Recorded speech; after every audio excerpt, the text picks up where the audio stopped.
সামুদ্রিক মাছের সুষ্ঠু প্রজনন, উৎপাদন এবং টেকসই মৎস্য আহরণের জন্য ভারত ও বাংলাদেশ সরকার প্রতি বছর নির্দিষ্ট একটি সময়ে মাছ ধরায় নিষেধাজ্ঞা দেয়। বাংলাদেশের জলসীমায় এই নিষেধাজ্ঞা থাকে ২০ মে থেকে ২৩ জুলাই ৬৫ দিন, আর ভারতের জলসীমায় তা থাকে ১৫ এপ্রিল থেকে ১৪ জুন ৬১ দিন।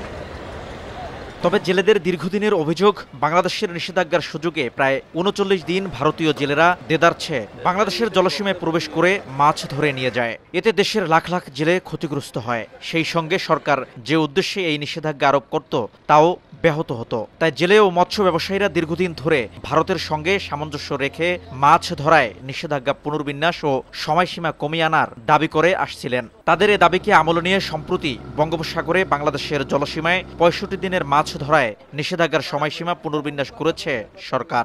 এতে সময়সীমা ৮ দিন কমিয়ে ৫৮ দিন নির্ধারণ করার পাশাপাশি নিষেধাজ্ঞার সময় পার্শ্ববর্তী দেশ ভারতের সঙ্গে সামঞ্জস্য রেখে প্রায় একই সময়ে করা হয়েছে। আশা করি জেলেরা এই সময়সীমায় তারা মেনে চলবেন এবং তারা বিকল্প কর্মসংস্থানে মনোযোগ দিবেন।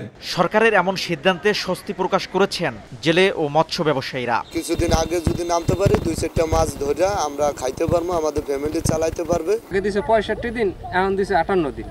হ্যাঁ, ভারত আর বাংলাদেশে একইভাবে অবরোধ দিছে। এই সরকারকে ধন্যবাদ দেওয়া উচিত। মৎস্য গবেষকরা বলছেন, আগে সরকার যে উদ্দেশ্যে এই নিষেধাজ্ঞা দিত তা দুই দেশের সঙ্গে সামঞ্জস্য না থাকায় প্রতিবেশী দেশকে লাভবান করত।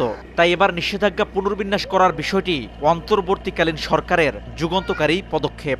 অবরোধের যে সুফল, এই সুফলটা বঙ্গোপসাগরের আশেপাশে যে দেশগুলো রয়েছে এবং বাংলাদেশের জেলেরা সকলেই এই সুফলটা পাবে বলে আমি বিশ্বাস করি এবং এটা একটা যুগান্তকারী পদক্ষেপ। মাছ ধরার উপর নিষেধাজ্ঞার সময়সীমা পুনর্বিন্যাস করে সরকারের প্রজ্ঞাপনে প্রতি বছর ১৫ এপ্রিল থেকে ১১ জুন পর্যন্ত ৫৮ দিন বঙ্গোপসাগরে মাছ ধরায় নিষেধাজ্ঞা থাকবে। একই সময় নিষেধাজ্ঞা থাকবে বঙ্গোপসাগরে ভারতের জলসীমায়ও। তবে ভারতের দুদিন আগেই বাংলাদেশের সামুদ্রিক জলসীমায় নিষেধাজ্ঞা শেষ হয়ে যাবে।